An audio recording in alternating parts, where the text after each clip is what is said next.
मैत्री प्रज्ञा की अवश्य है। तो मन को समझना, मन को जानना, शरीर के साथ दोनों को समझना, यह सतिपट्ठान का अभ्यास है। तो मैं क्या कर सकता हूँ,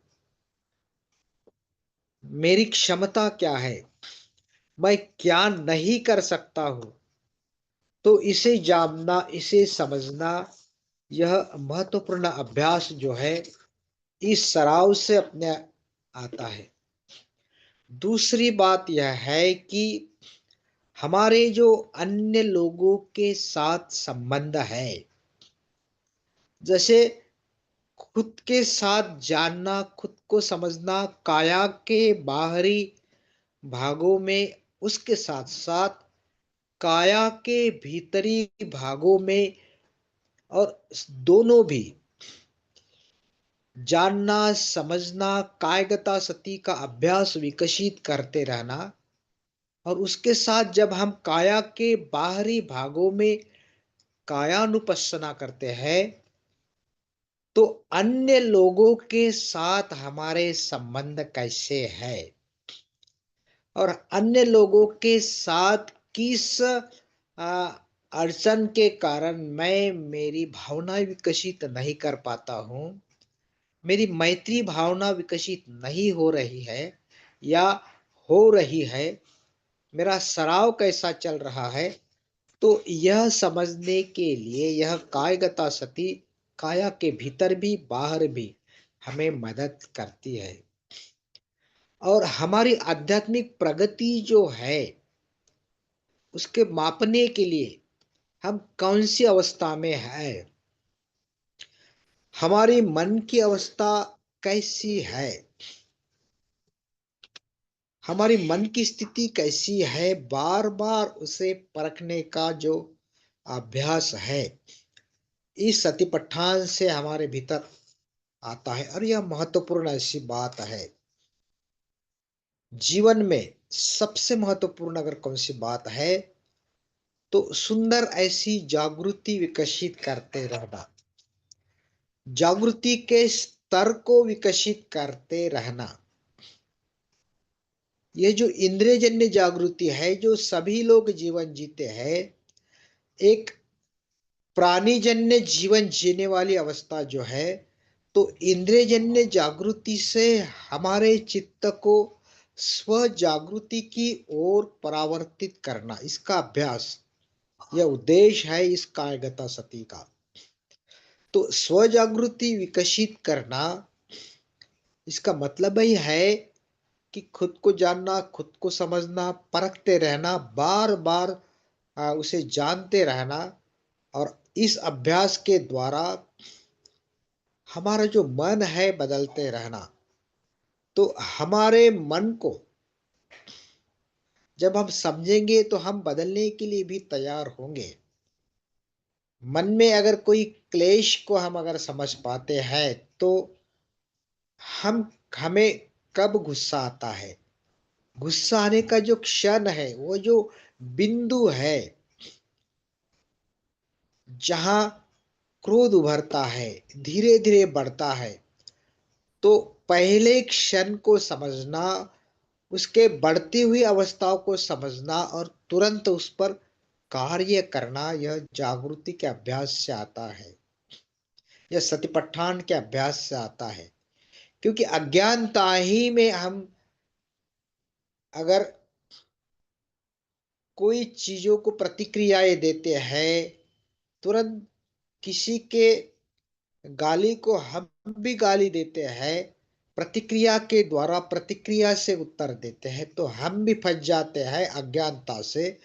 फिर से जैसे अन्य लोग जीते हैं वैसे ही, लेकिन हम अन्य लोगों के समान नहीं, हम विशेष लोग हैं, हम बौद्ध हैं। और बौद्ध लोग जो है जागृति का सराव करते हैं, जागृति के सराव के साथ साथ एकाग्रता के साथ साथ विधायकता का भी अभ्यास करते हैं, अन्य लोगों के साथ मैत्री के संबंध बरकरार रखने की कोशिश करते हैं। तो यह जो अभ्यास है, हमें खुद को देखने का अभ्यास, जैसे आईने में खुद को हम जब देखते हैं तो हमारे बाल, हमारा चेहरा, हमारे हँसी-खुशी चेहरे की खुशहाली अवस्थाएँ हम देख पाते हैं।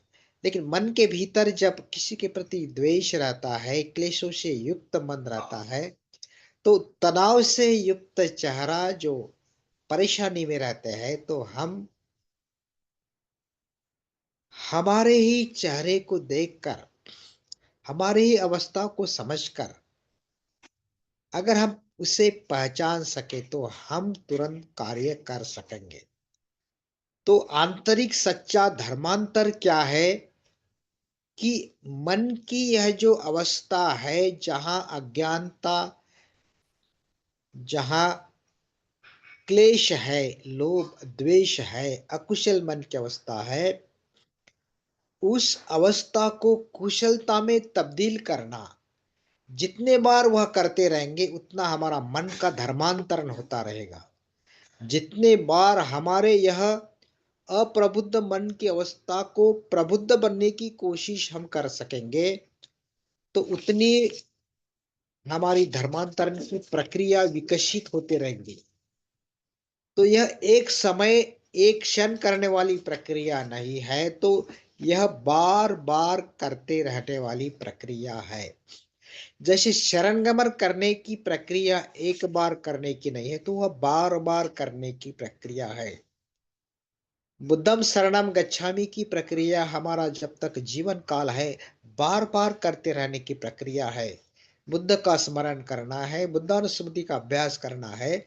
यह बार-बार करते रहने की प्रक्रिया है और इसी से ही हम मन पर कार्य कर सकते हैं। बदलने की प्रक्रिया को आगे विकसित कर सकती है और यही जो है हमें जैसे श्रोतापन्न फल प्राप्ति है या सकृदागामी, अनागामी, अनंतता की ओर विकसित होने की अवस्थाएं जो है मन की बदलने की अवस्था से आती है। तो यही हमारा आंतरिक विकास है, यह सतिपट्ठान से संभव है। तो खुद को जानना, खुद को समझना, मन की अवस्था को मनोपुब्बगम्मा धम्मो, मन में निर्माण होने वाले अलग-अलग धर्म को पहचानना, जानना, अगर कुशल मन की अवस्था से अगर हम इसे अभिव्यक्त करते हैं काया वाणी मन के द्वारा, तो सुख हमारे साथ छाया की तरह सदैव है। अगर अकुशल मन की अवस्था से हम काया वाणी मन से कार्य करते हैं, तो दुःख हमारे पीछे-पीछे बैलगाड़ी के पहियों के पीछे जैसा दौड़ते हैं, तो वैसा ही दुःख हमारे पीछे आता है। यह कार्य कारण भाव का सिद्धांत है और हम ही है हमारे दुःख के जिम्मेदार और सुख के भी कारणगार। तो हम ही है हमारा जीवन कुशल, खुशहाल, सुखी बना सकते हैं। तो हमारे मन के अवलोकन करते रहना, निरीक्षण करते रहना, देखते रहना, जिसे धम्म विचय कहा है।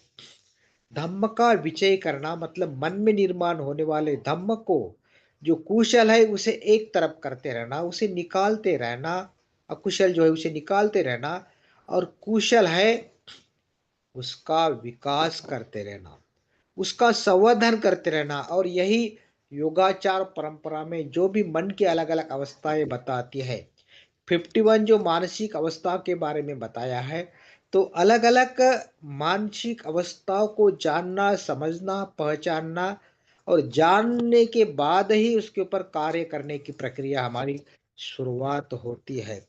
तो यही जो अभ्यास है, उसे बार-बार करते रहना, तो यह अभ्यास सतिपट्ठान का अभ्यास है।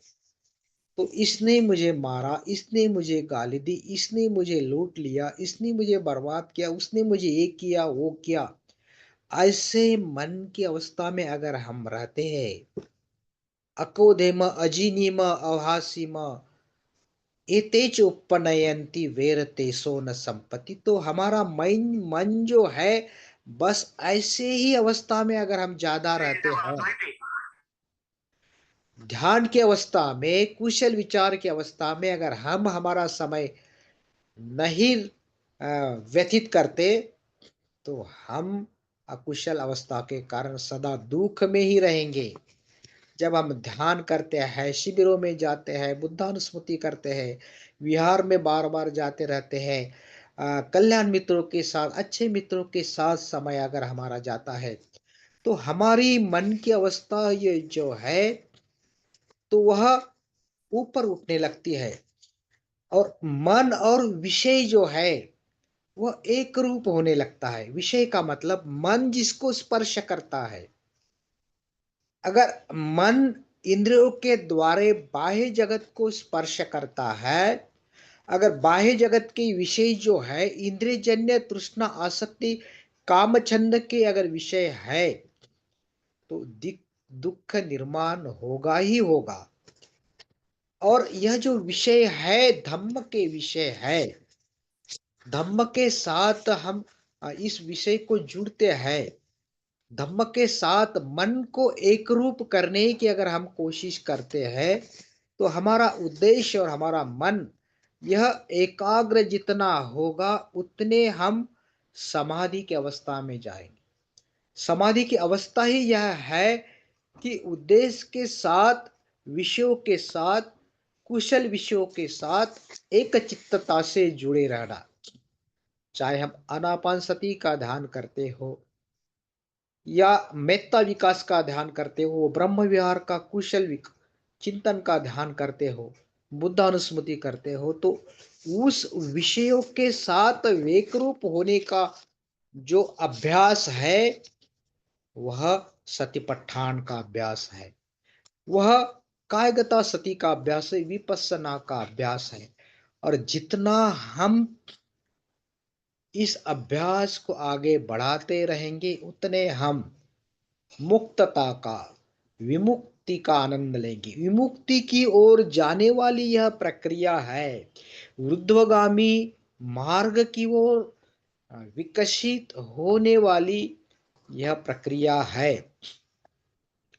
तो जितनी हम शारीरिक स्वतंत्रता को चाहते हैं, हम चाहते हैं कि हम हमारा जो जो काया की गतिविधियां है हमारे मन के अनुसार करें। हम चाहते हैं कि हम खुशहाली में रहे, तो काया को हम जागृति पूर्वक नियंत्रित रखते हैं। उसके साथ साथ मन को अगर हम नियंत्रित रखकर कार्य कर सके, तो मन की स्वतंत्रता और काया की स्वतंत्रता जो है, यह सच्ची स्वतंत्रता है। हम अगर चाहते हैं कि चलो हम इस भाग में जाए, उस भाग में जाए, इस केंद्र पे जाए, यहाँ घूमे, वहां घूमे, यह काया की स्वतंत्रता जो है,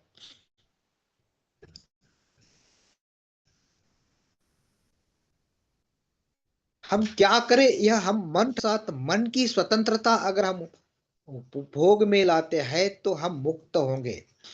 जैसा कैदी होता है, एक कारागृह में एक रूम में बंदिस्त रहता है, वह इधर उधर घूम नहीं सकता, तो शरीर की स्वतंत्रता वह अनुभव नहीं कर पाता। वैसे ही मन की स्वतंत्रता के साथ जीना, यह ध्यान का, सतिपट्ठान का उद्देश्य है। तो मानसिक स्वतंत्रता यह काया की स्वतंत्रता की आधारशिला है, यह सच्ची स्वतंत्रता है। जो मन के स्वतंत्रता के साथ नहीं जीता, वह एक प्रकार से कैदी है, चाहे वह खुला भी क्यों ना हो, चाहे परिवार में भी क्यों रहता हो। जो अपना मन का जो निर्णय है स्वतंत्रता के साथ अगर नहीं लेता है, तो वह एक प्रकार से बंदिस्त कारागृह में ही बंधा है। चाहे वह परिवार में रहता हो, बाहर कहीं पे भी वो घूम सकता हो, लेकिन मन जो है वह अकुशल मार्ग पर ले जाता है। कई ऐसे जुआरी या शराबी या ऐसे अकुशल मित्रों के साथ वह पैरों को चला के ले जाता है, और कब हम यह पंचशीलों का उल्लंघन करें, कब हम अकुशल मानसिक अवस्था में पहुंचे, हमें ही पता नहीं चलता। तो हमारा जीवन जो है, अगर हम निद्रिस्तता में जीते हैं, प्रमादता से युक्त अगर जीवन जीते हैं, काम छंद में युक्त अगर जीवन जीते हैं, इंद्रिय आसक्ति के साथ अगर जीवन जीते हैं, तो वैसा जीवन जीना स्वतंत्रता युक्त नहीं है। मन की स्वतंत्रता भी उसमें नहीं है। कारागृह के समान, एक मृत प्राय समान की एक जीवन जीना है। तो बुद्ध कहते हैं कि ऐसा जीवन अगर जीते हैं तो सालों साल भी जीते हैं तो व्यर्थ जीवन है। अगर जागृति का, ध्यान का, शिलाचरण का जीवन अगर एक दिन जीते हैं तो वह अर्थपूर्ण ऐसा जीवन है। कितने जीवन जिए, कितने लंबे, कितने साल जीवन जिए, इससे महत्वपूर्ण हम कैसे जिए यह महत्वपूर्ण है। तो मुक्तता का जीवन जो है, स्वतंत्रता का जीवन जीने की अवस्था हमारी, हमें निर्माण होना, यह महत्वपूर्ण ऐसी बात इस सतिपट्ठान के द्वारा, काय गति के द्वारा बुद्ध हमें सिखाते हैं। तो मुक्तता का जीवन, स्वतंत्रता का जीवन अगर हम नहीं जी पाते तो हम प्राणीजन्य जीवन जीते हैं। जैसे प्राणी जो है, बस इंद्रियों की पूर्तता करना, खाने के लिए पूरी हमारी शक्ति खर्चे रहना, बस सोना खाना, बस जीवन जीते रहना और मर जाना। लेकिन मनुष्य प्राणियों से अलग है। मनुष्य जो है, उसे मन है, उसे भावना है, उसे विचार है, और मनुष्य का जन्म ही ऐसा है जो बुद्धत्व को पा सकता है। किच्छु मनुष्य पटी लाभो किच्चो मच्चाणम जीवितम। दुर्लभ ऐसा मनुष्य जीवन है।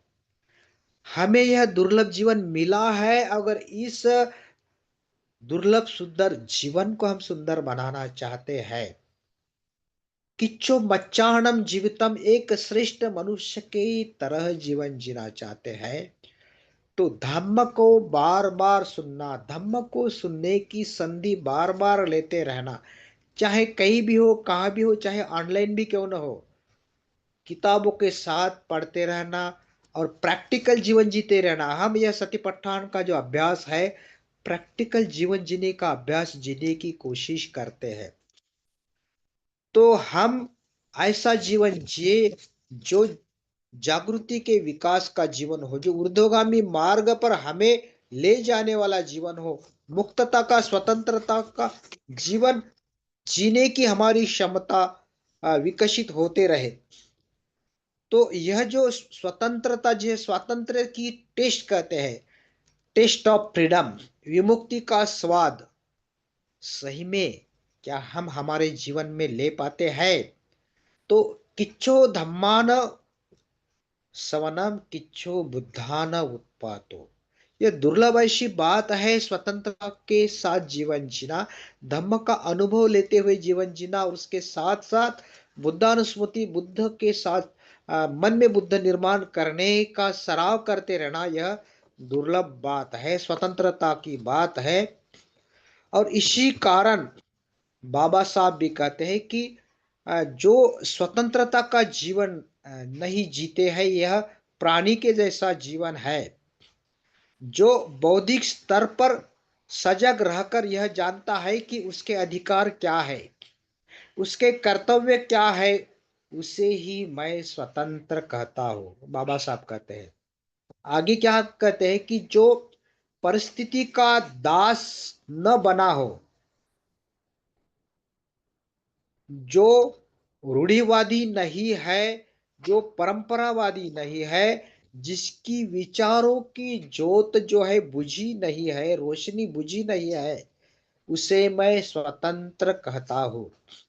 जो पराधीन नहीं है, जो दूसरों के अनुसार नहीं चलता है, अपने खुद का विचार करता है, खुद का निर्णय खुद लेता है, क्या कुशल है, क्या अकुशल है, वह धम्म विचय करके जो जान सकता है, पहचान सकता है। और यह सतिपट्ठान के अभ्यास से ही संभव है। अगर बाबा साहब ने बताए हुए मार्ग पर अगर हमें चलना है, स्वतंत्रता का अनुभव अगर हम लेना चाहते हैं, तो यह कायगता सती का, यह कायगता, यह सतिपट्ठान का अभ्यास जो है, यह जरूरी है। तो जो स्वतंत्र जीवन जीना चाहते हैं, जो कार्य कारण भाव के अनुसार जीवन जीना चाहते हैं, कार्य कारण भाव को समझकर जीवन जीना चाहते हैं, जो यह जो अ, क्रिया और प्रतिक्रिया मन में निर्माण होने वाले जो क्रिया प्रतिक्रिया है, प्रतीत्य समुत्पाद है, उसे समझकर जानकर जीवन जीना चाहते हैं। जो निदान चेन का अभ्यास कर इसकी साधना कर प्रज्ञा का विकास करता है, वही सच्चा श्रेष्ठ मनुष्य है। और स्वतंत्रता के बिना प्रज्ञा नहीं मिल सकती। विमुक्ति का स्वाद लिए बिना धम्म धम्म की अनुभूति हम नहीं ले सकते, और धम्म की अनुभूति अगर नहीं ले सकते तो बुद्ध की अनुभूति नहीं ले सकते। और बुद्धम शरणम गच्छामि कहने का मतलब यह है कि बुद्धत्व की जो अनुभूति है वह लेने का अभ्यास, आ, यह सतिपट्ठान से संभव है। और इसी कारण बुद्ध इस अभ्यास को ऐसा बताते हैं कि यह बहुत ही महत्वपूर्ण ऐसा अभ्यास है जीवन में। इस अभ्यास को बार बार करते रहना, इसलिए बुद्ध इस सतिपट्ठान को भिक्षु को इकट्ठा बुलाकर इसके महत्व को बताते हैं, बार बार बताते हैं, और बार बार इस सराव को करने के लिए प्रेरणा देते हैं। केवल भिक्षुओं को ही नहीं, तो यह जो विमुक्ति का स्वाद लेना चाहते हैं, जो स्वतंत्रता का स्वाद लेना चाहते हैं, ऐसे हर इंसान को यह अभ्यास करना चाहिए। यह सतिपट्ठान का, यह कायगता सती का अभ्यास करना चाहिए, ऐसे बुद्ध हमें अवगत करते हैं।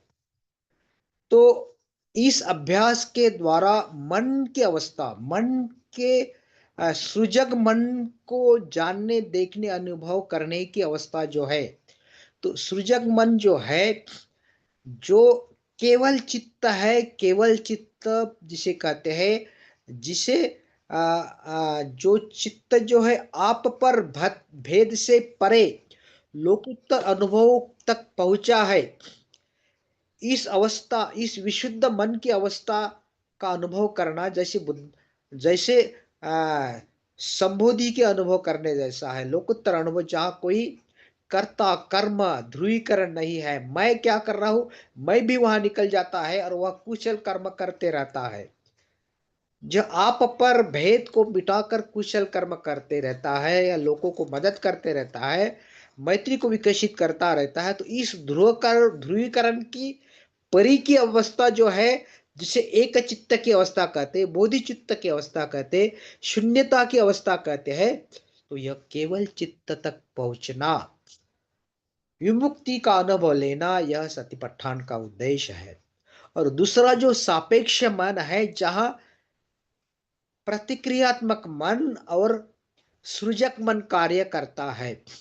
जो प्रयास करने वाला मन जो है, जो सृजक मन है, जो सप्त बोधांग के अभ्यास के द्वारा स्मृति को विकसित करता है, धम्म विषय को, वीर्य को, प्रज्ञा को, मुक्ति को, उपेक्षा को विकसित करने का प्रयास करता है। तो यह जो मन है, सृजक मन, विकसित करते करते हम सतिपट्ठान का विमुक्ति का स्वाद ले सकते।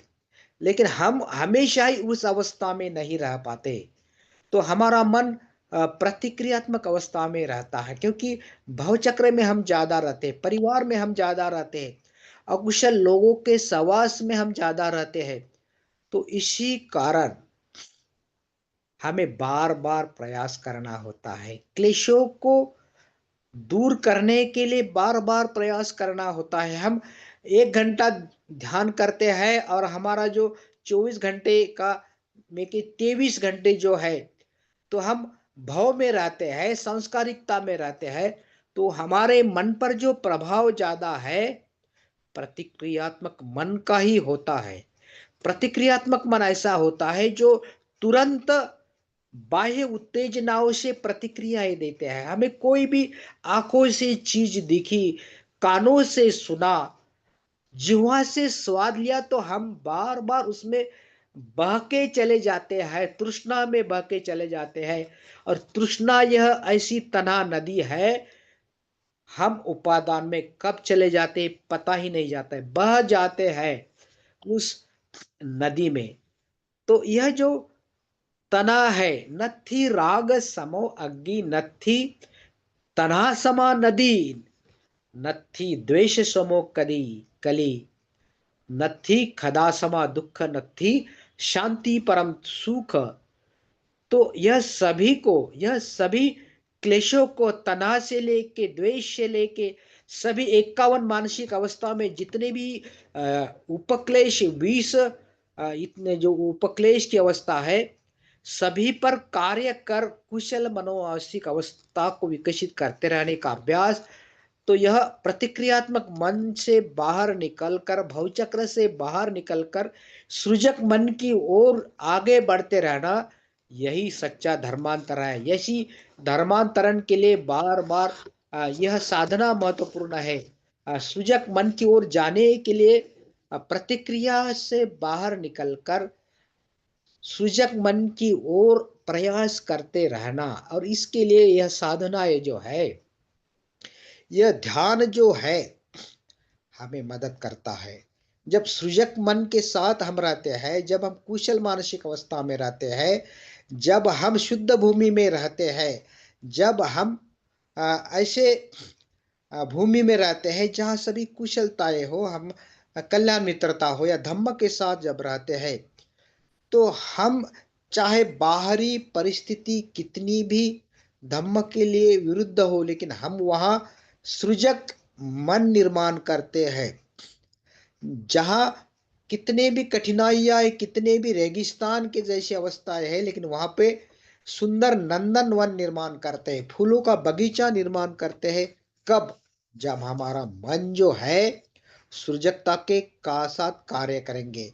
कितनी भी नफरतिया की अवस्था हो, कितने भी इर्द गिर्द में शत्रु हमारे हो, लेकिन हमारा मैत्रीयुक्त मन जो है सभी द्वेषों से परे निकलकर मैत्री विकसित करता है। सभी के साथ प्रेम जो है, मैत्री जो है, नवनिर्मित करता है। और इसीलिए ये जो काया के बाहरी भागों में कायानुपस्सी जब हम व्यर्थ है, तो हमारी जो काया है यह हमारी नहीं रहती।